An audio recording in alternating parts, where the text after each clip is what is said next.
बताती है सच तो कभी कराती है एहसास। खबर जो है कुछ खास,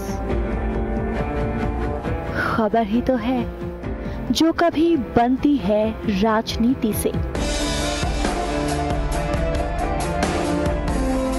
तो कभी व्यापार से, कभी आती है खेल से तो कभी मनोरंजन से, कभी खुशी से तो कभी गम से। हाँ, खबर ही तो है। खबर थमती नहीं और ना ही थमेंगे हम, क्योंकि हम हैं जन टीवी, जन जन की आवाज।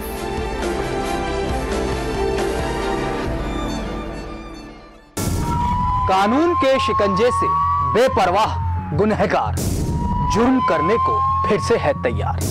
रात के सन्नाटे को चीरती इन मासूम चीखों में छिपा है जुर्म का कोई गहरा राज। हम बारीकी से करते हैं पर्दाफाश ताकि आपको कर सकें खबरदार। क्राइम रिपोर्ट शनिवार रात 8:30 बजे।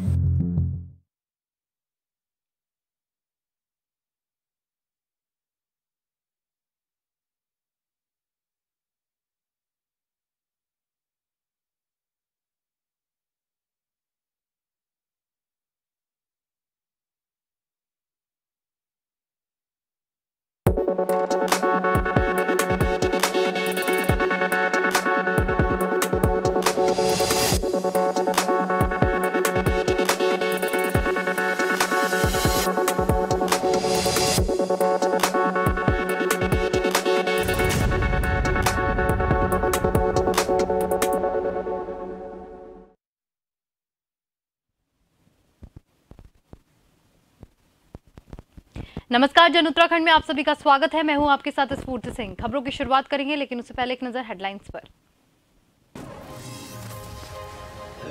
सीएम पुष्कर सिंह धामी देहरादून सचिवालय में मुख्यमंत्री हेल्पलाइन 1905 के नवीन प्रारूप के संबंध में करेंगे बैठक।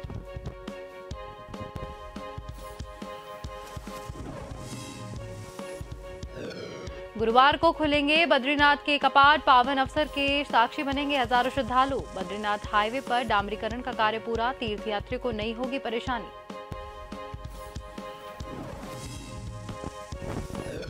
चारधाम यात्रा में बेहतर सेवाओं के लिए सरकार और प्रशासन प्रतिबद्ध, जगह जगह अधिकारी कर रहे व्यवस्थाओं की समीक्षा।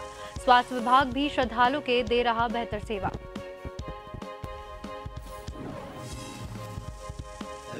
कांग्रेस नेता हरक सिंह का सांसद रमेश पोखरियाल निशंक पर निशाना। कहा, हरिद्वार में कई सीएम और केंद्रीय मंत्री रहे, लेकिन कोई भी हरिद्वार के लिए नहीं लाया बड़ी योजनाएं।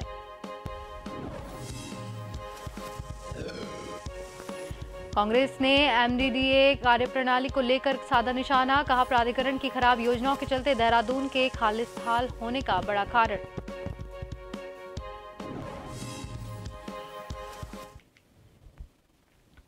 और अब खबरें विस्तार से। मुख्यमंत्री पुष्कर सिंह धामी करेंगे बैठक। मुख्यमंत्री हेल्पलाइन नंबर 1905 के नवीन प्रारूप को संबंध में होगी बैठक। बैठक में देहरादून सचिवालय में की जाएगी आयोजित। विश्वकर्मा भवन के वीरचंद्र सिंह गढ़वाली सभागार में ये बैठक की जाएगी, जो कि शाम 4 बजे शुरू होगी।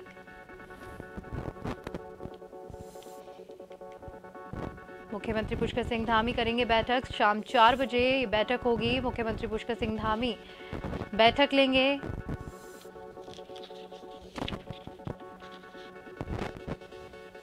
मुख्यमंत्री हेल्पलाइन नंबर के नवीन प्रारूप के संबंध में होगी बैठक। और इस खबर पर अधिक जानकारी के लिए हमारे साथ हमारे bureau chief S N Pant phone line पर जुड़ चुके हैं। श्रीनिवास जी, मुख्यमंत्री आज एक अहम बैठक लेने वाले हैं, जिसपे मुख्यमंत्री हेल्पलाइन नंबर के बारे में ये बैठक होने जा रही है। ये हेल्पलाइन नंबर आखिर है क्या और ये बैठक किस संबंध में की जा रही है? बिल्कुल स्फूर्ति, आपको बताना चाहूंगा, उत्तराखंड के मुख्यमंत्री पुष्कर सिंह धामी चाहते हैं उत्तराखंड में जनभावनाओं का सम्मान हो। अंतिम छोर पर बैठे हुए व्यक्ति को विकास की तमाम योजनाओं का लाभ मिल सके, वो सरकार की मुख्य धारा के विकास से सीधे सीधे लाभान्वित हो सके, इसको लेकर समय समय पर वन विंडो सिस्टम मॉनिटरिंग की व्यवस्था उत्तराखंड में मौजूद है। इसके अलावा कई हेल्पलाइन चला करके इस राज्य सरकार यानी मुख्यमंत्री खुद फीडबैक लेना चाहते हैं, ताकि लोगों की समस्याओं का निराकरण मुख्यमंत्री कैंप कार्यालय के साथ साथ सचिवालय के जो 4th फ्लोर, जो जिसको चतुर्थ तल कहा जाता है, मुख्यमंत्री की पूरी टीम वहां पर काम करती है और तमाम अधिकारियों को निर्देशित किया जाता है कि हेल्पलाइन पर आने वाली कॉल का मॉनिटरिंग के संदर्भ में उस पर कितना काम हो पाया है, किस विभाग से संबंधित है, उसकी पूरी रिपोर्टिंग की जाती है। उस 1905 इस हेल्पलाइन नंबर है 1905, यानी इस पर लोग अपनी सूचना दर्ज कराते हैं, शिकायत दर्ज कराते हैं और उसके बाद लोगों की शिकायतें एक निश्चित समय अंतराल के बाद पूरी होती है। लेकिन मुख्यमंत्री चाहते हैं कि ये हेल्पलाइन प्रभावी हो, इसका नवीन प्रारूप सामने आ जाए, क्योंकि डिजिटल का दौर चल रहा है। तो ऐसे में आज इनकी एक महत्वपूर्ण बैठक राज्य सचिवालय के वीर सुंदर सिंह गढ़वाली सभागार में शाम 4 बजे होगी, जिसमें मुख्यमंत्री से जुड़े हुए तमाम विभागों के विभागाध्यक्ष और प्रमुख सचिव जुड़ेंगे और इस बैठक में एक नए प्रारूप पर विचार किया जाएगा। ये प्रारूप होगा कि अंतिम छोर पर बैठा हुआ व्यक्ति जब अपनी शिकायत को लेकर के 1905 पर कॉल करेगा, उसकी शिकायत उसी समय संबंधित विभाग, यानी अगर किसी को अपने ग्रामीण क्षेत्र में सड़क बनवानी है या डामरीकरण करना है या अस्पताल नहीं है या स्कूल नहीं है, तो वो शिकायत तत्काल प्रभाव से एक कॉपी उसकी मुख्यमंत्री मॉनिटरिंग सेल पर जाएगी और दूसरी संबंधित विभागाध्यक्ष के पास चली जाएगी और उस शिकायत का जो निराकरण है वो तय समय पर किया जाएगा। अगर उसका विभागाध्यक्ष या ग्राउंड पर जाकर के कोई अधिकारी या कर्मचारी उसको क्रियान्वित नहीं करते हैं, तो फिर मुख्यमंत्री कार्यालय में जो सेल बनाया हुआ है वो उनसे फॉलोअप लेगा कि उक्त समस्या का कंप्लेंट नंबर इतना था और उस समस्या का निराकरण विदिन 1 वीक में हो पाया है या नहीं हो पाया। अगर नहीं हो पाया है तो अगर उसमें नीतिगत कोई जानकारी की आवश्यकता है तो उसको कैबिनेट में लाया जाएगा या प्रमुख सचिव के स्तर से पूरा करवाया जाएगा। लेकिन अगर जो काम केवल विभाग और प्रशासन के द्वारा पूर्ण किया जा सकता है तो उसका समाधान वहीं पर किया जाएगा, जिसको मुख्यमंत्री की ओर से बेहतर क्रियान्वित और कार्य करने के लिए उत्कृष्ट सेवा के दौरान उनको प्रशस्ति पत्र भी दिया जाएगा। इस प्रारूप को लेकर के आज महत्वपूर्ण बैठक होने वाली है। बहुत बहुत धन्यवाद आपका तमाम जानकारी साझा करने के लिए।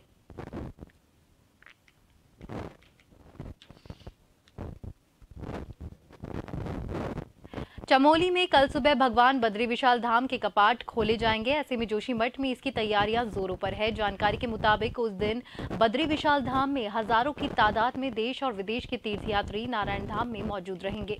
बड़ी बात तो यह है कि इस साल भगवान बद्री विशाल के धाम में सभी तीर्थयात्रियों को ताजी बर्फबारी के नजारे भी देखने को मिल सकते हैं। नारायण धाम को पूरी तरह से रंग बिरंगे फूलों से सजाया जाएगा।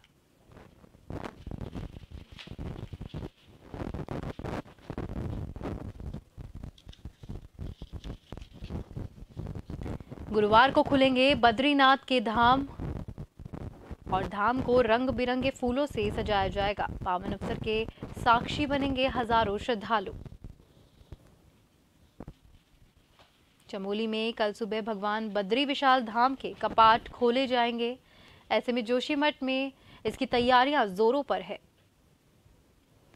बद्री विशाल धाम में हजारों की तादाद में देश और विदेश के तीर्थयात्री नारायण धाम में मौजूद रहेंगे और इसी के साथ भगवान बद्री विशाल के धाम में तीर्थयात्रियों को ताजी बर्फबारी भी देखने को मिलेगी। ऐसा अनुमान लगाया जा रहा है कि बर्फबारी देखने को मिलेगी। नारायण धाम को पूरी तरह से रंग बिरंगे फूलों से सजाया जाएगा।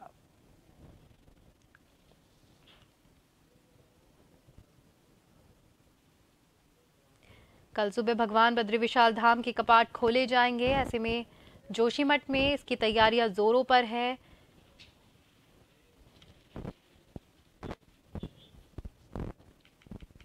देहरादून में जिलाधिकारी हिमांशु खुराना और पुलिस अधीक्षक चमोली प्रेमचंद्र डोबला द्वारा चारधाम यात्रा सड़क मार्ग का भ्रमण किया गया। वहीं इस दौरान यात्रा रूट पर जुटाई गई आधारभूत सुविधाओं, शौचालय, पानी, मेडिकल, निर्माण कार्यों का स्थलीय निरीक्षण किया गया। बता दें कि यात्रा रूट पर मुख्य पड़ावों और दुर्घटना संभावित स्थानों का जायजा लेकर संबंधित विभागों को व्यवस्थाएं दुरुस्त करने के निर्देश दिए गए हैं।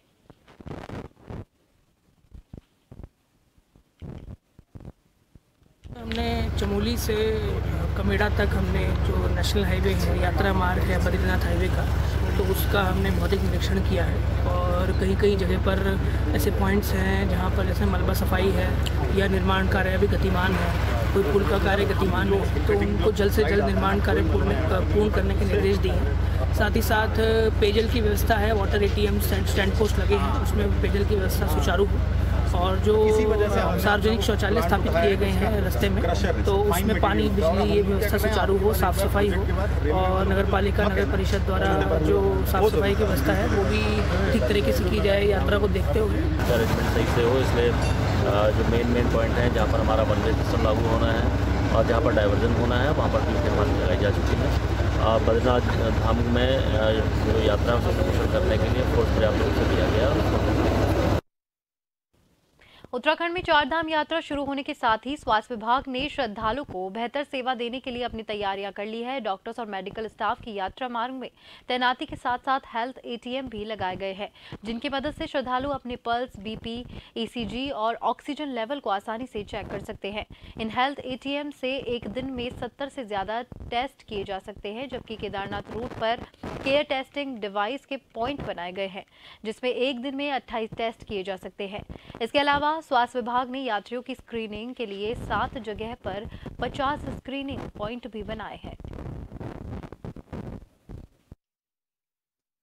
देखिए, चारधाम यात्रा मार्ग में सबसे पहले तो यात्रियों की सुविधा के लिए जितने भी हमारे डिस्ट्रिक्ट हॉस्पिटल से लेके PHC, CHC है, इन सभी में हम लोगों ने लगभग 50 हेल्थ ATMs हमने इंस्टॉल किए हैं, जो हमें CSR के अंतर्गत मिला था। तो इसमें लगभग 70 से ज़्यादा टेस्ट हो सकते हैं। इसके अलावा जो यात्रा मार्ग है, जो ट्रैक रूट है, खासकर हमारा केदारनाथ जी वाला ट्रैक रूट, यमुनोत्री जी वाला ट्रैक रूट, तो यहाँ पे हमने point of care testing devices install किए हैं। ये mobile hand lab in the bag devices हैं, जो लगभग 28 टेस्ट कर सकते हैं, लेकिन जैसे टेम्परेचर, BP, पल्स, ECG इत्यादि। और हमने लगभग 7 लोकेशन में लगभग 50 स्क्रीनिंग पॉइंट्स भी एस्टैब्लिश किए हैं।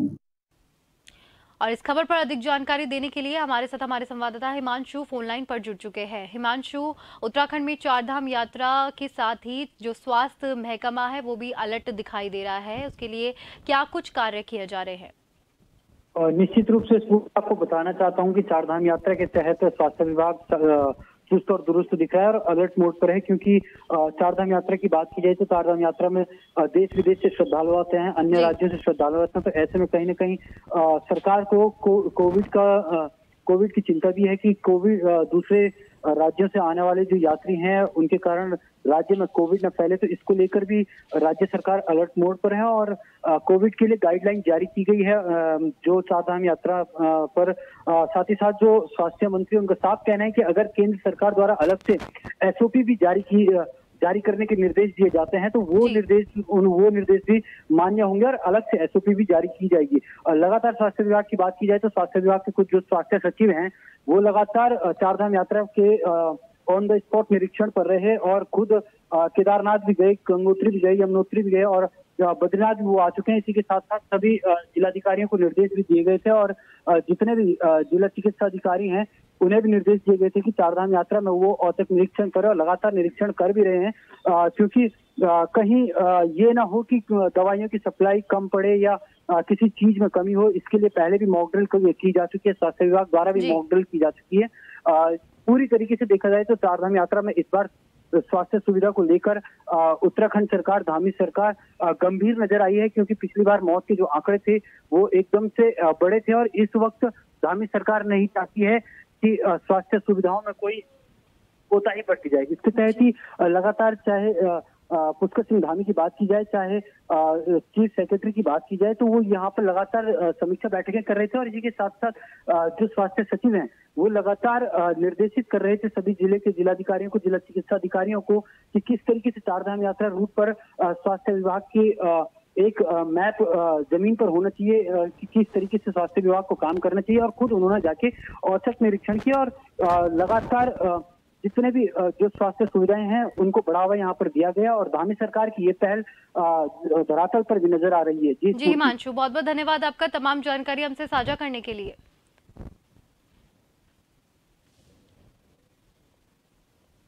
खबरों का सिलसिला यूं ही जारी रहेगा। फिलहाल वक्त हो गया है एक ब्रेक का।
खबर जो कभी बताती है सच तो कभी कराती है एहसास।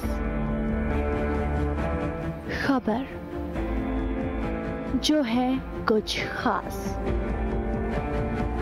खबर ही तो है जो कभी बनती है राजनीति से तो कभी व्यापार से, कभी आती है खेल से तो कभी मनोरंजन से, कभी खुशी से तो कभी गम से।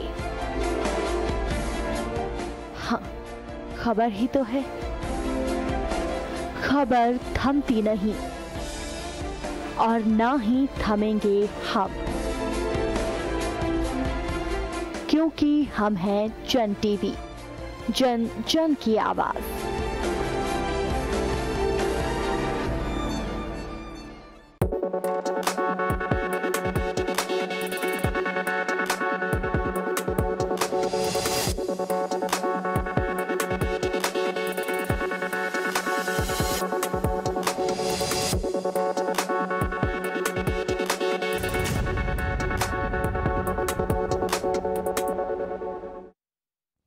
ब्रेक के बाद एक बार फिर से आप सभी का स्वागत है। उत्तराखंड चारधाम यात्रा में रविवार को यूकाडा के वित्तीय नियंत्रक की दुर्भाग्यपूर्ण मौत हो गई थी। इस घटना के बाद उत्तराखंड नागरिक उड्डयन विकास प्राधिकरण के सचिव दिलीप जावलकर ने कहा है कि केदारनाथ में जिन कंपनियों को हेली सर्विस का जिम्मा सौंपा गया है उन्हें हेलीकॉप्टर के अंदर सभी इंतजाम करने के निर्देश दिए गए हैं। उन्होंने कहा है कि फिलहाल मामले की जांच डीजीसीए कर रही है।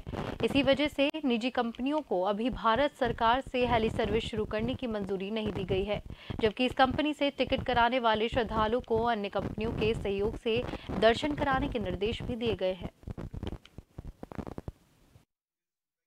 बारिश के कारण से अगर और इस तरीके का अगर दुर्भाग्यवश इंसिडेंस हो जाता है तो उसकी एक व्यवस्था दी गई है और डीजीसीए की टीम भी यहाँ पर एक्सीडेंट इंक्वायरी के लिए यहाँ पर ऑलरेडी पहुँच गई है। वो उन्होंने भौतिक निरीक्षण भी किया गया है वो जगह का और वहाँ पर जो व्यक्ति थे उनके अभी ये लिए जा रहे हैं, बयान वगैरह लिए जा रहे हैं।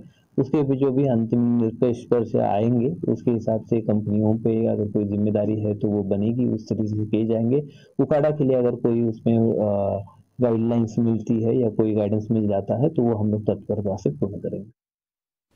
जोशीमठ में कुछ दिन पहले 2 निजी होटलों को तोड़ने के बाद बद्रीनाथ नेशनल हाईवे पूरी तरह से क्षतिग्रस्त हो गया था, जिसके बाद सड़क निर्माण कंपनी ने बड़ी मशक्कत के बाद इसके डामरीकरण का कार्य पूरा कर दिया। तीर्थ यात्रियों की किसी परेशानी के सामना ना करना पड़े, इसको लेकर भी अब जोशीमठ में काफी खुशी की लहर बनी हुई है।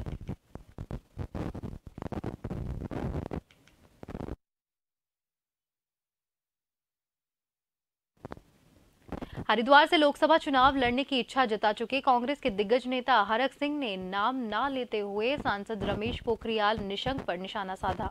उन्होंने कहा कि हरिद्वार लोकसभा ने राज्य को कई मुख्यमंत्री और केंद्रीय मंत्री दिए, लेकिन कोई भी हरिद्वार में एक बड़ी योजना नहीं ला सका। बता दें कि हरक सिंह रावत एक श्रद्धांजलि सभा में शिरकत करने हरिद्वार स्थित एक आश्रम में पहुंचे थे, जहां सांसद रमेश पोखरियाल निशंक पर उन्होंने निशाना साधा और वहां पर रमेश पोखरियाल निशंक भी मौजूद थे।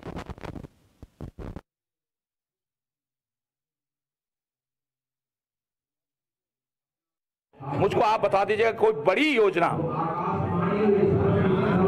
ये सड़क नाली ये तो विधायक भी कर लेता है, ब्लॉक प्रमुख भी कर लेता है, नगर पालिका के पार्षद भी कर लेता है। कोई बड़ी योजना अगर आप हरिद्वार पार्लियामेंट ने मुख्यमंत्री दिए, केंद्र में मंत्री दिए, और कोई बड़ी योजना अगर हरिद्वार में मिली हो तो आप मुझे बता दीजिएगा। हो सकता है मुझे याद ना हो। ये तो लोकतंत्र है, ये भारत दुनिया का सबसे बड़ा तांत्रिक देश है, तो चुनाव तो यहाँ का लोकतंत्र का मेला है, उत्सव है। इस उत्सव में जितने लोग भाग ले सके क्या दिक्कत है सभी को। और हरिद्वार तो हमारा महत्वपूर्ण स्थान है, हरिद्वार का नाम से तो जुड़ करके लोग अपने को धन्य समझते हैं, तो दिक्कत किसी को नहीं होनी चाहिए। हम तो सबको आमंत्रित करना चाहते हैं, आए, और वो चुनना तो जनता ने है। लक्सर के खंड विकास कार्यालय स्थित सभागार में बीजेपी द्वारा मंडल स्तर पर एक विशेष बैठक का आयोजन किया गया, जिसमें 30 अप्रैल को होने वाले पीएम मोदी के मन की बात कार्यक्रम के 100वें एपिसोड को सफल बनाने पर चर्चा हुई। इस दौरान प्रत्येक कार्यकर्ता और पदाधिकारी को अनुपालन का पाठ पढ़ाया गया और बैठक में बीजेपी के जिला मंत्री मोहित वर्मा समेत संगठन के वरिष्ठ दिग्गज नेता जितेंद्र चौधरी सहित कार्यकर्ता मौजूद रहे।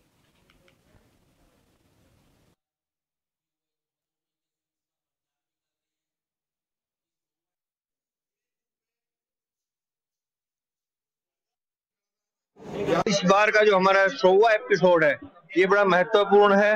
इसमें मोदी जी जो है पूरे देश के हर प्रदेश से किसी न किसी के उसमें नाम लेके उसको संबोधित भी करते हैं और अपनी ये पार्टी उपलब्धियां बताते हैं, क्योंकि ये कार्यक्रम कोई राजनीतिक कार्यक्रम नहीं है, ये कार्यक्रम तो आम जनता के लिए, सभी के लिए कार्यक्रम है। इसलिए मोदी जी का जो 100वां एपिसोड है ये हमारा, इसको सभी कार्यकर्ताओं ने बूथ स्तर पर, हर बूथ पर कम से कम 100 की संख्या में सुनने का लक्ष्य रखा है। समाज को समाज के साथ जोड़ने का कार्यक्रम है, आदमी को आदमी के साथ जोड़ने का कार्यक्रम है, तो वही विषय इसमें रखे गए हैं और उसी को लेके, ताकि हम समाज में एक सामंजस्य बने, आपस में भाईचारा बढ़े, इसी को लेके ये कार्यक्रम किए जा रहे हैं। और कार्यक्रम में पार्टी, क्योंकि हम एक राजनीतिक दल हैं, चाहते हैं कि पार्टी के कार्यकर्ता भी उसके साथ जुड़े। रुड़की के मेहवर खुर्द जिला पंचायत सदस्य सपना चौधरी की मुश्किलें लगातार बढ़ती चली जा रही है। भाजपा अनुसूचित मोर्चा के प्रदेश मंत्री ने आरोप के बाद अब बलेडा गांव के ग्रामीणों ने भी जिला पंचायत सदस्य सपना चौधरी और ग्राम प्रधान सचिन चौधरी पर फर्जी दस्तावेज के आधार पर चुनाव लड़ने का आरोप लगाया है।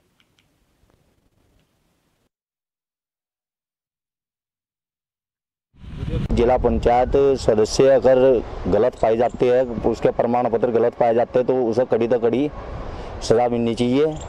ठीक है, ये तो बहुत ही गलत है, यो आम जनता की आंखों में धूल झोंकने का काम है।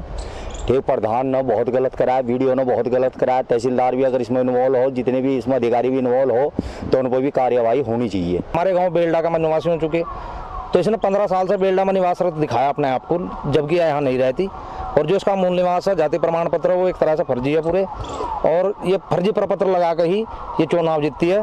तो मतलब पूरे क्षेत्र में इस बात का आक्रोश है। लोग ये चाह रहे हैं कि जब इस तरह का फर्जीवाड़ा इसने किया तो ये मतलब इसको हटाया जाए, इसका जो प्रमाण पत्र वो निरस्त किया जाए। लक्सर नगर में रेल अंडरपास के निर्माण का कार्य हफ्ते भर से बाधित है, जिससे क्षेत्रवासियों में रोष व्याप्त है, जिसके चलते आक्रोशित लोगों ने रेलवे अश्विनी वैष्णव को एक ज्ञापन भी भेजा है। रेल मंत्री को ज्ञापन दिया गया है, जिसमें रेल अंडरपास के निर्माण कार्य संबंधित कंस्ट्रक्शन कंपनी को पूर्ण रूप से ब्लैक लिस्ट करने की मांग की गई है। में पिछले काफी लंबे समय से अंडरपास की मांग की जा रही थी। बड़ी मशक्कत के बाद क्षेत्रवासियों के सहयोग से रेलवे ने अंडरपास का काम शुरू किया, परंतु पिछले 7 दिनों से रेलवे की जो कंस्ट्रक्शन कंपनी है उन्होंने निर्माण कार्य रोक रखा है। मौके पर जब स्थानीय लोग पहुंचे और उन्होंने इसकी जानकारी ली तो धरती से ओवरफ्लो पानी का निकलना बताया गया, जिसको रेलवे के अधिकारियों ने तत्काल संज्ञान लिया, परंतु 7 दिन के पश्चात भी आज तक निर्माण कार्य पुनः शुरू नहीं हो पाया। इसलिए आज हमने एक ज्ञापन पत्र माननीय रेल मंत्री अश्विनी वैष्णव जी को प्रेषित किया है। मसूरी देहरादून विकास प्राधिकरण ने मास्टर प्लान 2041 के संबंध में आम जनता से मांग की है। आपत्तियों और सुझावों पर कांग्रेस ने सवाल उठाए हैं। कांग्रेस के प्रदेश उपाध्यक्ष सूर्यकांत धस्माना ने एमडीडीए की कार्यप्रणाली को लेकर निशाना साधा। उन्होंने कहा है कि एमडीडीए निक्षेप पर मोहर लगाकर फीस वसूलने वाले एजेंसियों के रूप में कार्य कर रही है। दूसरा, प्राधिकरण की खबरें खराब योजनाओं के चलते देहरादून के खस्ता हाल होने का बड़ा कारण है। तक 40 वर्ष एमडीडीए को अस्तित्व में आए हो गया। देहरादून के लिए ड्रेनेज प्लान ये नहीं बना पाए। देहरादून के अंदर जो नेचुरल पानी का जो कैचमेंट एरिया का पानी था, उसका जो नहरों में जाता था, ईस्ट कनाल वेस्ट कनाल, उनको अंडरग्राउंड कर दिया गया सड़कों के चौड़ीकरण के कारण। ईस्ट में जो रिस्पना है और वेस्ट में जो बिंदाल है वो पहले ही नाले बन चुके हैं और अब नालियां बनने की नौबत आ गई है उनकी। इतना इंक्रोचमेंट उसका हो गया है। पूरे शहर में वाटर लॉगिंग होता है। जो आवासीय कॉलोनी है, आवासीय कॉलोनी में मिश्रित जो भू उपयोग प्रसाद किया गया उसको लेकर के कुछ उनकी बातें थी जो उन्होंने बताई हैं। दूसरा, एक ईमेल आईडी की बात की थी कि ईमेल आईडी हो उस पर हम लोग अपने आपत्तियां सुझाव दे सकें। हमने ऑलरेडी जो हमारा नोटिफिकेशन है उसमें दिया हुआ है। तीसरा, समय के वृद्धि की बात कर रहे थे कि समय कम है, उसको बढ़ा दिया जाए। नैनीताल के कोटाबाग स्थित राजीव गांधी नवोदय विद्यालय के वार्षिक उत्सव में केंद्रीय रक्षा राज्य मंत्री अजय भट्ट ने शिरकत की। इस दौरान उन्होंने बच्चों द्वारा किए गए कार्यक्रमों की सराहना की। अजय भट्ट ने विद्यालय में कंप्यूटर के लिए 5 लाख रुपए देने की घोषणा भी की है।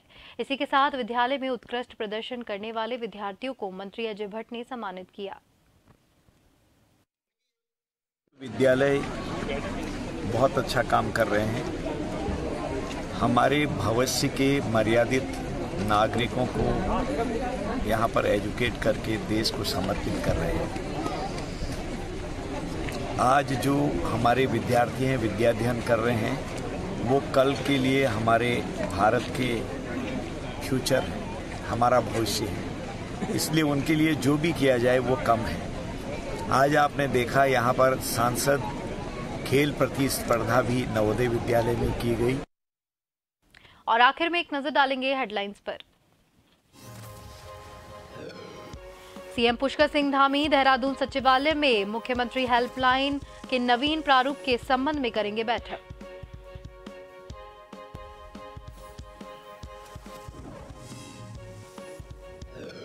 गुरुवार को खुलेंगे बद्रीनाथ धाम के कपाट। पावन अवसर के साक्षी बनेंगे हजारों श्रद्धालु। बद्रीनाथ हाईवे पर डामरीकरण का कार्य पूरा। तीर्थयात्रियों को नहीं होगी परेशानी।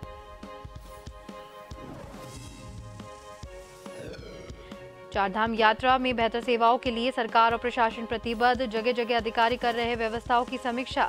स्वास्थ्य विभाग भी श्रद्धालुओं के लिए दे रहा बेहतर सेवा।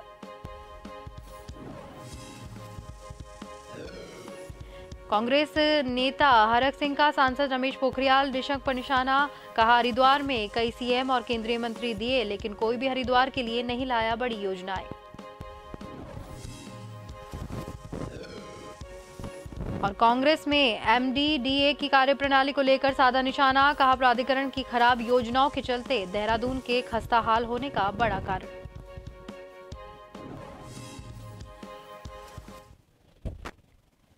और इसी के साथ इस बुलेटिन में फिलहाल के लिए इतना ही। नमस्कार।